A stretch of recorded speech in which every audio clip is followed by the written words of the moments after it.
নমস্কার, আপনারা দেখছেন HR নিউজ 24, সত্যের লক্ষ্যে মানুষের পাশে। জাতীয় সড়কে বেআইনিভাবে দাঁড়িয়ে থাকত লরি সহ অন্যান্য যানবাহন। শীতের মরশুমে ঘন কুয়াশায় দুর্ঘটনার আশঙ্কা স্থানীয়দের। পুরো বিষয়টি নিয়ে চরম অসন্তোষ ছড়িয়েছিল স্থানীয় বাসিন্দাদের মধ্যে। গত নভেম্বর মাসের 28 তারিখে সেই খবর সংবাদ মাধ্যমে সম্প্রচারিত হয়। আর সংবাদ মাধ্যমে খবরের জেরে বেআইনিভাবে পার্কিং এর বিরুদ্ধে ব্যবস্থা গ্রহণ করে জেলা ট্রাফিক পুলিশ। সোমবার দিন রাত্রে মালদা জেলা পুলিশ সুপার প্রদীপ কুমার যাদবের নির্দেশ মতো কনুয়া ও রহমতপুর এলাকায় হানা দেন মালদা জেলা ট্রাফিক ইন্সপেক্টর ধনঞ্জয় সরকার। সঙ্গে ছিলেন চাচল মহকুমার ট্রাফিক অফিসার সুব্রত, হরিশ্চন্দ্রপুর থানার ট্রাফিক অফিসার নিখিল চৌধুরী।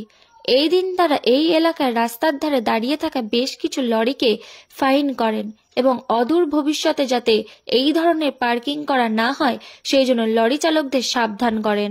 স্থানীয় বাসিন্দা তাজেল আলী ও আব্দুল রব জানিয়েছেন, কনুয়া ও রহমতপুর এলাকায় জাতীয় সড়কে বেআইনিভাবে লরি ও অন্যান্য যানবাহন দাঁড়িয়ে থাকত।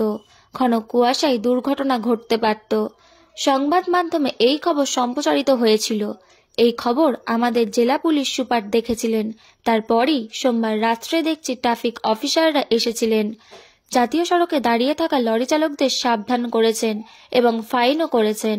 ধন্যবাদ জানাই আমাদের জেলা পুলিশ সুপারকে। পাশাপাশি ধন্যবাদ জানাবো সংবাদ মাধ্যমকেও, তারা খবরটা তুলে ধরেছিলেন।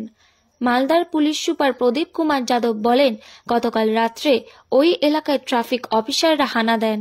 বেআইনিভাবে যারা লরি রাখত তাদের সাবধান করেছেন ও ফাইনও করেছেন। আগামীতে রাখলে তাদের বিরুদ্ধে কড়া পদক্ষেপ নেওয়া হবে।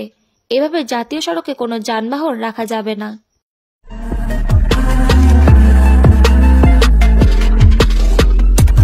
নমস্কার, আপনারা দেখছেন HR নিউজ 24, সত্যের লক্ষ্যে মানুষের পাশে।